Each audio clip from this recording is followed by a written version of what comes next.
नमस्कार, मैं दिव्या। स्वागत है आपका आज के इस वीडियो में। वैसे अभ्यर्थी जिन्होंने एनआईओएस से अपने डीएलएड की डिग्री प्राप्त की थी, आज उन्हें लेकर हम बात करेंगे, क्योंकि कई अभ्यर्थी ऐसे हैं जो कंफ्यूज हैं कि उन्होंने एनआईओएस से अपने डीएलएड पूरे किए थे तो उनका अब क्या होगा।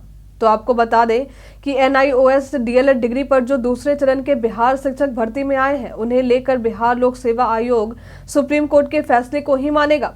जब बीपीएससी द्वारा टीआरआई 2.0 की रिजल्ट की गाइडलाइन जारी की गई थी, उस वक्त इस गाइडलाइन में बताया गया था कि सुप्रीम कोर्ट के 28 नवंबर 2023 को दिए आदेश में national institute of open schooling यानी कि एनआईओएस से ओपन या डिस्टेंस मोड से 18 महीने के डीएलएड कोर्स की मान्यता को खत्म कर दिया गया है।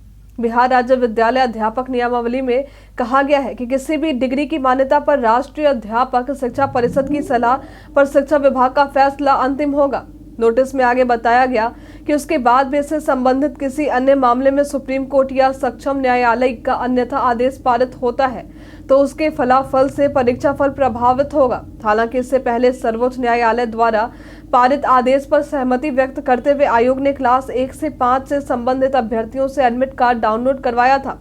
बीपीएससी द्वारा कहा गया था कि माननीय सर्वोच्च न्यायालय दिल्ली द्वारा पारित न्यायादेश के आलोक में डीएलएड की डिग्री मान्य है। अप्रशिक्षित प्रारंभिक शिक्षक जो 10 अगस्त 2017 के पहले से कार्यरत हैं, उनकी 18 महीने की डीएलएड डिग्री मान्य होगी।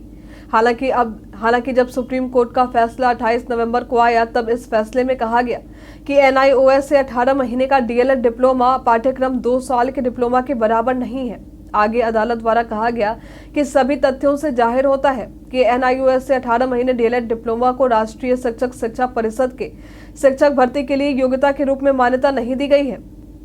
आगे अदालत द्वारा कहा गया कि सभी तथ्यों से जाहिर होता है कि एनआईओएस से 18 महीने डीएलएड डिप्लोमा को राष्ट्रीय शिक्षक शिक्षा परिषद ने शिक्षक भर्ती के लिए योग्यता के रूप में मान्यता नहीं दी है। यानी कोर्ट के इस फैसले के बाद जिन भी अभ्यर्थियों ने एनआईओएस से 18 महीने का डीएलएड डिप्लोमा हासिल किया है, वे नई शिक्षक भर्ती प्रक्रिया में शामिल ही नहीं हो सकते हैं। इसके अलावा आपको बता दें कि अभी हाल में ही बिहार पब्लिक सर्विस कमीशन की तरफ से शिक्षकों की भर्ती के लिए सेशन 2 की परीक्षा आयोजित हुई थी।